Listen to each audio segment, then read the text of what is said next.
Hello guys, welcome back to my YouTube channel. അപ്പോൾ ഇന്നത്തെ video എന്ന് പറഞ്ഞാൽ നമുക്ക് സിമ്പിളായിട്ട് എങ്ങനെ വീട്ടിൽ തന്നെ മാനിക്യൂർ ചെയ്യാമെന്നുള്ളതാണ് കേട്ടോ. അപ്പോൾ ഒട്ടും വൈകിക്കാണ്ട് നമുക്ക് വീഡിയോയിലിട്ട് പോവാം. അപ്പോൾ അതേ എൻ്റെ ബിഫോർ ഹാൻഡ്സ് ആണ് കേട്ടോ ഈ കാണുന്നത്. അപ്പോൾ നമുക്ക് ഇതിന് ക്ലീനൊക്കെ ചെയ്തിട്ട് നമുക്ക് റിസൾട്ട് എങ്ങനെ ഉണ്ടാവുമെന്ന് നോക്കാം. ഫസ്റ്റ് സ്റ്റെപ്പിലോട്ട് പോവാം. അപ്പോൾ നമ്മുടെ ഫസ്റ്റ് സ്റ്റെപ്പ് എന്ന് പറഞ്ഞാൽ നെയിൽ പോളിഷ് റിമൂവ് ചെയ്യുക എന്നുള്ളതാണ്. ഇപ്പോൾ എൻ്റെ നെയിൽസിൽ പോളിഷൊന്നുമില്ല, എന്നാലും ഞാൻ ഈ സ്റ്റെപ്പ് ഫോളോ ചെയ്യുന്നുണ്ട്. അപ്പോൾ നിങ്ങളും ഫോളോ ചെയ്യണം കേട്ടോ. നമ്മുടെ കയ്യിൽ എന്തെങ്കിലും ഡോട്ടോ കാര്യങ്ങളോ ഉണ്ടെങ്കിൽ അത് റിമൂവ് ചെയ്യാൻ കൂടി വേണ്ടിയിട്ടാണ്. എന്തെങ്കിലും ഓയിൽനെസ്സോ എന്തെങ്കിലും ഉണ്ടെങ്കിൽ അതൊക്കെ റിമൂവ് ആക്കാൻ വേണ്ടിയിട്ടാണ് നമ്മൾ ഈ സ്റ്റെപ്പ് ഇപ്പോൾ ചെയ്ത് കൊടുക്കുന്നത് കേട്ടോ. നമ്മുടെ സെക്കൻഡ് സ്റ്റെപ്പാണ് ഓയിൽ മസാജ്. ഞാനിവിടെ എടുത്തേക്കുന്നത് ആൽമണ്ട് ഓയിലാണ് കേട്ടോ. നമ്മുടെ കയ്യിൽ ഏത് ഓയിലാണെന്നുണ്ടെങ്കിലും അത് യൂസ് ചെയ്താൽ മതി. പക്ഷെ ആൽമണ്ട് ഓയിൽ എന്ന് പറഞ്ഞാൽ കുറച്ചും കൂടി നല്ലതാണ്. കാരണം നമ്മളിൽ പലരും വണ്ടി ഒക്കെ ഓടിക്കുന്നതാണ്. അപ്പോൾ എന്തായാലും കയ്യിൽ സൺ ഡാമേജ് ഒക്കെ ഉണ്ടാവും. അപ്പോൾ ഈ ആൽമണ്ട് ഓയിലുള്ള വൈറ്റമിൻ ഇ ഒക്കെ നമ്മുടെ സൺ ഡാമേജ് എന്തെങ്കിലും ഉണ്ടെങ്കിൽ അതൊക്കെ റെഡ്യൂസ് ചെയ്യും. പിന്നെ നമ്മുടെ സ്കിൻ ടോണൊക്കെ ഇമ്പ്രൂവ് ചെയ്യാനായിട്ടും ആൽമണ്ട് ഓയിൽ നല്ലതാണ്. അത് മാത്രമല്ല, സ്കിന്നിന് നല്ലൊരു ഹൈഡ്രേഷൻ തരാനായിട്ടും ഈ ഓയിൽ നമ്മളെ സഹായിക്കും കേട്ടോ. അപ്പോൾ അതുകൊണ്ടാണ് ഞാൻ ആൽമണ്ട് ഓയിൽ തന്നെ ചൂസ് ചെയ്യാനായിട്ട് പറഞ്ഞത് കേട്ടോ.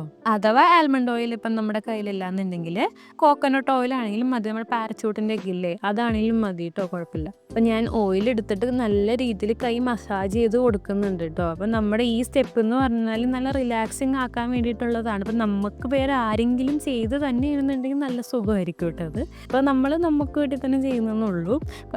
നല്ല രീതിയിൽ മസാജ് ചെയ്ത് കൊടുക്കുക, നല്ല ഫിംഗേഴ്സിലൊക്കെ നല്ല രീതിയിൽ അപ്ലൈ ചെയ്ത് ഇങ്ങനെ വലിച്ച് കൊടുക്കുക. അതുപോലെ തന്നെ നമ്മുടെ ക്യൂട്ടിക്കിളിലൊക്കെ നല്ല രീതിയിൽ അപ്ലൈ ചെയ്ത് മസാജ് ചെയ്യണം കേട്ടോ. അപ്പോൾ അടുത്ത സ്റ്റെപ്പ് ഹെയർ റിമൂവലാണ്. ഈ ഒരു സ്റ്റെപ്പ് ഓപ്ഷണലാണ് കേട്ടോ, വേണമെങ്കിൽ ചെയ്താൽ മതി. ഓക്കെ, എനിക്കിഷ്ടമാണ്. എൻ്റെ കയ്യിൽ അധികം രോമം ഒന്നും ഇല്ലാണ്ടിരിക്കാൻ എനിക്ക് പേഴ്സണലി ഇഷ്ടമാണ്. അതുകൊണ്ടാണ് ഞാനിങ്ങനെ ചെയ്യുന്നത്. നിങ്ങൾക്കും അങ്ങനെ ഇഷ്ടമാണെന്നുണ്ടെങ്കിൽ ചെയ്താൽ മതി, അല്ലാന്നുണ്ടെങ്കിൽ നിർബന്ധമായിട്ട് ചെയ്യേണ്ട സ്റ്റെപ്പല്ല കേട്ടോ. നെക്സ്റ്റ് സ്റ്റെപ്പാണ് നെയിൽ കട്ടിങ്. അപ്പം നമ്മുടെ സാധാരണ നെയിൽ കട്ടർ വെച്ചിട്ട് നമ്മുടെ നെയിൽസിന് എന്തോരം ലെങ്ത്ത് വേണമെന്ന് നോക്കിയിട്ട് അതനുസരിച്ച് നമുക്ക് കട്ട് ചെയ്യാം കേട്ടോ. പിന്നെ നെക്സ്റ്റ് സ്റ്റെപ്പാണ് നമ്മുടെ നെയിൽ ഫൈലിങ്. അപ്പം നമ്മൾ ഡിസൈഡ് ലെങ്ത്തിൽ നെയിൽസ് കട്ട് ചെയ്തിട്ട് നമ്മൾ ഡിസൈഡ് ലെങ്ത്തിൽ തന്നെ നെയിൽസ് ഒന്ന് ഫയൽ ചെയ്ത് സെറ്റാക്കുക എന്നുള്ളതാണ്. എനിക്കൊരു രീതിയിൽ ഒരു ഓവൽ ഷേപ്പിലിരിക്കുന്നതാണ് ഇഷ്ടം. എൻ്റെ നെയിൽസ് ഓൾറെഡി ഷേപ്പായിട്ട് തന്നെ ഇരിക്കുന്നത്, പിന്നെ ജസ്റ്റ് ഒന്ന് റഫായിട്ട് ചെയ്യുന്നതെന്നുള്ളൂ. നമ്മുടെ നെക്സ്റ്റ് സ്റ്റെപ്പ് സോക്കിംഗ് ആണ്. നമ്മുടെ 2 കൈ ഒരു ലൂപ്പ് വാം വാട്ടറിൽ സോക്ക് ചെയ്ത് വെക്കുക എന്നുള്ളതാണ്. അതിലേക്ക് ഒരു കുറച്ച് നാരങ്ങ നീരും പിന്നെ വേണ്ടതെന്ന് പറഞ്ഞാൽ ഫേസ് വാഷോ ബോഡി വാഷോ അല്ലെങ്കിൽ ഷാമ്പൂ എന്തെങ്കിലും ഇത്തിരി സോപ്പി ആയിട്ടുള്ള എന്തെങ്കിലും ഇട്ട് കൊടുത്താൽ മതി. അതിനൊപ്പം തന്നെ ഞാൻ കുറച്ച് ആൽമണ്ട് ഓയിലും കൂടി ഇട്ട് കൊടുക്കുന്നുണ്ട്. കാരണം സോപ്പും ഓയിലും കൂടി ആകുമ്പോൾ നല്ല രീതിയിൽ അത് സോക്ക് ചെയ്ത് നമ്മുടെ കയ്യിലുള്ള അഴുക്കുകളൊക്കെ പോകാനായിട്ട് ഹെൽപ്പ് ചെയ്യും. അത് മാത്രമല്ല, നമ്മുടെ ക്യൂട്ടിക്കിൾസിനൊക്കെ നല്ല രീതിയിൽ സോഫ്റ്റൻ ആക്കാൻ ചെയ്യും. കാരണം അതൊക്കെ നമുക്ക് അടുത്ത സ്റ്റെപ്പിൽ കട്ട് ചെയ്യാനുള്ളതാണ്. അപ്പോൾ അതിനും കൂടി വേണ്ടിയിട്ടാണ് നമ്മൾ ഇതിനകത്ത് സോക്ക് ചെയ്ത് വയ്ക്കണത് കേട്ടോ. ഇത് ഒരു 5 മിനിറ്റത്തേക്ക് നമ്മൾ സോക്ക് ചെയ്താൽ മതി കേട്ടോ. അതിൽ കൂടുതലൊന്നും ചെയ്യാൻ നിൽക്കണ്ട. സോക്കൊക്കെ ചെയ്ത് കൈയൊക്കെ നല്ല സോഫ്റ്റൻ ആക്കിയിട്ടുണ്ട്.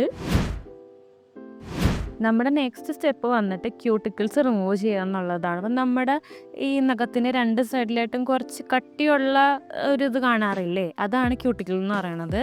പിന്നെ നമ്മുടെ താഴെ നഖം വളർന്നു വന്നതിൻ്റെ അവിടെ ഉണ്ട്. അപ്പോൾ അവിടെ കളഞ്ഞില്ലെങ്കിൽ നമ്മൾ 2 സൈഡിൽ ഹാർഡായിട്ട് നിൽക്കണ അത് മാത്രം കളഞ്ഞാലും മതി കേട്ടോ. കാരണം അതൊക്കെ കുറച്ചും കൂടി പ്രൊഫഷണലായിട്ടാണ് ചെയ്യാറുള്ളത്. ജസ്റ്റ് നമ്മുടെ വിരലിൻ്റെ അപ്പുറത്തുള്ള കട്ടിയുള്ള സ്കിൻ കട്ട് ചെയ്ത് കളയുക. കാരണം ഇപ്പോൾ കട്ട് ചെയ്ത് കളയുമ്പോൾ നമ്മൾ സോക്ക് ചെയ്ത കാരണം നല്ല സോഫ്റ്റനായിട്ടായിരിക്കും ഇരിക്കുന്നത്. അപ്പം നമുക്ക് പെട്ടെന്ന് കട്ട് ചെയ്ത് കളയാം കേട്ടോ. അപ്പം നമ്മുടെ നെക്സ്റ്റ് സ്റ്റെപ്പ് എന്ന് പറഞ്ഞാൽ ക്യൂട്ടിക്കിൾ പുഷിങ് ആണ്. ഇത് നമുക്ക് വേണമെങ്കിൽ ചെയ്താൽ മതി കേട്ടോ. ഇത്തിരി പേടിയൊക്കെ ഉണ്ടെന്നുണ്ടെങ്കിൽ അത് ചെയ്യാൻ നിൽക്കണ്ട. പക്ഷേ ഇത് ചെയ്തിട്ടുണ്ടെങ്കിൽ ഒരു ക്ലീൻ ലുക്ക് തരും. കാരണം നല്ലൊരു യു ഷേപ്പിലായിട്ട് നമുക്ക് ഇരിക്കും നെയിൽസൊക്കെ കാണുമ്പോൾ. അത് മാത്രമല്ല, നമുക്ക് കുറച്ചുകൂടി നഖം കൂടുതൽ എക്സ്പോസ് ആവുകയും ചെയ്യും. പക്ഷെ നമ്മൾ ചെയ്യുമ്പോൾ സൂക്ഷിച്ച് ചെയ്യുക, അല്ലാന്നുണ്ടെങ്കിൽ നല്ല രീതിയിലൊരു ഇൻഫെക്ഷനോ കട്ടൊക്കെ വന്ന് അതിന് ഇൻഫെക്ഷനായി പിന്നെ അതൊക്കെ ഒരു പ്രശ്നമാവും. സൂക്ഷിച്ച് ചെയ്യാൻ നോക്കുക കേട്ടോ. നമ്മുടെ 9th സ്റ്റെപ്പ് വന്നിട്ട് എക്സ്ഫോളിയേറ്റിംഗ് ആണ്.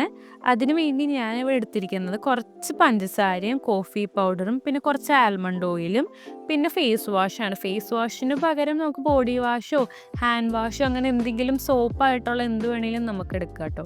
ഇതെല്ലാം കൂടി മിക്സ് ചെയ്തിട്ട് ഒരു സ്ക്രബ് ആക്കിയിട്ട് അത് വേണം നമ്മുടെ കയ്യിൽ ഫുള്ളായിട്ട് അപ്ലൈ ചെയ്ത് കൊടുക്കാനായിട്ട്.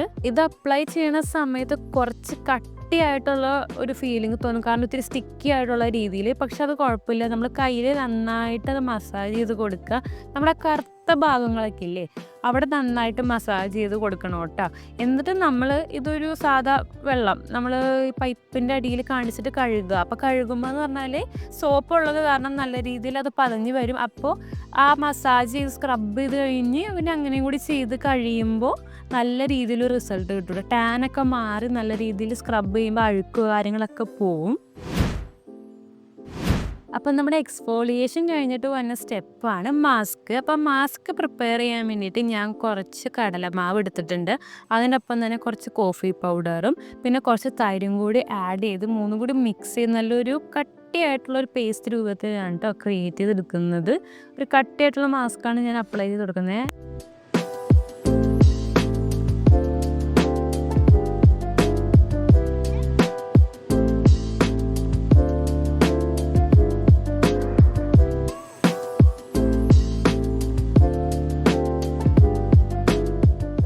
അപ്ലൈ ചെയ്ത മാസ്ക് ഞാനൊരു ഏകദേശം 10 മിനിറ്റ് വെച്ചിട്ട് സാധാ വെള്ളത്തിൽ കഴുകി കളഞ്ഞിട്ടോ. ഇപ്പോൾ കണ്ടോ ഡിഫറൻസ്. ഞാൻ ഒരു കയ്യിലാണ് ആദ്യം ചെയ്തിട്ടുണ്ടായിരുന്നത്, മറ്റേ കയ്യിൽ ചെയ്തിട്ടുണ്ടായിരുന്നില്ല. ഇപ്പോൾ അതിൻ്റെ ആ ഡിഫറൻസ് ഉണ്ട്. ഞാൻ അപ്ലൈ ചെയ്ത സ്ഥലത്തും അപ്ലൈ ചെയ്യാത്ത സ്ഥലത്തുള്ള ഡിഫറൻസ് ആണ് ഞാൻ കാണിച്ചു തരുന്നത്. അപ്പോൾ അത്രയും ടാനൊക്കെ മാറി സ്കിൻ നല്ല ബ്രൈറ്റൻ ആക്കാനായിട്ട് ഹെൽപ്പ് ചെയ്യും കേട്ടോ ഈ മാസ്ക്. ഇനി നമ്മൾ മോയ്സ്ചറൈസർ അപ്ലൈ ചെയ്യുക എന്നുള്ളതാണ്. മോയ്സ്ചറൈസർ ഇപ്പോൾ നമ്മുടെ ബോഡി ലോഷൻ അങ്ങനെ എന്തെങ്കിലും ഏതാണ് നമ്മുടെ കയ്യിലുള്ളതെന്ന് വെച്ചാൽ അതെടുത്തിട്ട് ഒരു മോയ്സ്ചറൈസിങ് ഒരു ഹൈഡ്രേഷൻ കയ്യിന് കൊടുക്കാൻ വേണ്ടിയിട്ടാണ് നമ്മളിത് ചെയ്യുന്നത്. കാരണം മാസ്ക് ഒക്കെ ഇട്ട് ഡ്രൈ ആയിട്ടുണ്ടെങ്കിൽ ആ ഹൈഡ്രേഷനൊക്കെ ഒന്ന് തിരിച്ചു കൊണ്ടുവരാൻ വേണ്ടിയിട്ടാണ് നമ്മൾ ഈ ഒരു സ്റ്റെപ്പ് ചെയ്ത് കൊടുക്കണം കേട്ടോ. അപ്പോൾ കുറച്ച് മോയ്സ്ചറൈസർ എടുത്തിട്ട് കയ്യിൽ നല്ല രീതിയിൽ മസാജ് ചെയ്ത് നല്ല രീതിയിൽ അപ്ലൈ ചെയ്ത് കൊടുക്കുക കേട്ടോ. അപ്പോൾ ഇതിൻ്റെ ഒപ്പം തന്നെ ചെയ്ത് കൊടുക്കണമെന്ന് വെച്ചാൽ നമ്മുടെ നഖത്തിൽ ഈ മോയ്സ്ചറൈസർ എന്തെങ്കിലും ആയിട്ടുണ്ടാവുമല്ലോ ഇപ്പോൾ ഇത് മസാജൊക്കെ ചെയ്ത് കൊടുക്കുമ്പോൾ അതൊക്കെ ഒന്ന് റിമൂവ് ചെയ്ത് കളയാട്ടോ. നെയിൽ പോളിഷ് റിമൂവർ വെച്ചിട്ട് അതും കൂടി ഇതിൻ്റെ ഒപ്പം ചെയ്ത് കൊടുക്കുക. അപ്പോൾ ഇങ്ങനെ ചെയ്യുമ്പോൾ എന്ന് വെച്ചാൽ നെയിൽ പോളിഷൊക്കെ അപ്ലൈ ചെയ്യുമ്പോൾ കുറേ നാളത്തേക്ക് അത് ലാസ്റ്റ് ചെയ്യും കേട്ടോ. നമ്മുടെ final step 12 nail polish apply ചെയ്യുക എന്നുള്ളതാണ്. അപ്പം നമ്മുടെ ഇഷ്ടം അനുസരിച്ച് ഉള്ള ഒരു കളർ എടുക്കുക, അപ്ലൈ ചെയ്യുക. ഞാനിവിടെ ഇങ്ങനെ ഒരു ഡാർക്ക് ബ്രൗൺ കളറായിട്ടുള്ളതാണ്, പക്ഷെ റെഡ് പോലെ തോന്നുമെങ്കിലും ഒരു ഡാർക്ക് ബ്രൗൺ എന്നാണ് അതിനകത്ത് എഴുതിയിരുന്നത്. ഇത് ഡാസിലറിൻ്റെ ഒരു ഷെയ്ഡാണ് കേട്ടോ. ഇത് ഒരു ലെയർ അപ്ലൈ ചെയ്യുമ്പോൾ അത്ര ഭംഗി തോന്നിയില്ല. അത് കാരണം ഞാൻ 2 കോട്ട് അപ്ലൈ ചെയ്തിട്ട് ഒരു കോട്ട് അടിച്ച് അതൊന്ന് ഉണങ്ങിയിട്ട് പിന്നെ അടുത്ത കോട്ടും കൂടി അപ്ലൈ ചെയ്തിട്ടുണ്ട് കേട്ടോ. അങ്ങനെ നമ്മളെ 12 സ്റ്റെപ്പ് കഴിഞ്ഞിരിക്കണം കേട്ടോ. എങ്ങനെയുണ്ടെന്ന് നിങ്ങൾ കണ്ടിട്ട് പറയാം കേട്ടോ. നിങ്ങൾ ചെയ്ത് നോക്കുക. ഇത് നമ്മുടെ കയ്യിലുള്ള പ്രൊഡക്റ്റൊക്കെ വെച്ചിട്ട് തന്നെ ഞാൻ കൂടുതലും ചെയ്തിരിക്കുന്നത്. വലിയ പുറത്തുനിന്ന് നമ്മൾ വാങ്ങിച്ചിട്ട് ഇതിന് വേണ്ടി ചെയ്യാൻ വേറെ ഐറ്റംസൊക്കെ വാങ്ങിക്കണം അങ്ങനെയൊന്നും ഇല്ല. ഇത് നമുക്ക് എല്ലാവർക്കും സിമ്പിളായിട്ട് വീട്ടിൽ തന്നെ ചെയ്യാനേ ഉള്ളൂ.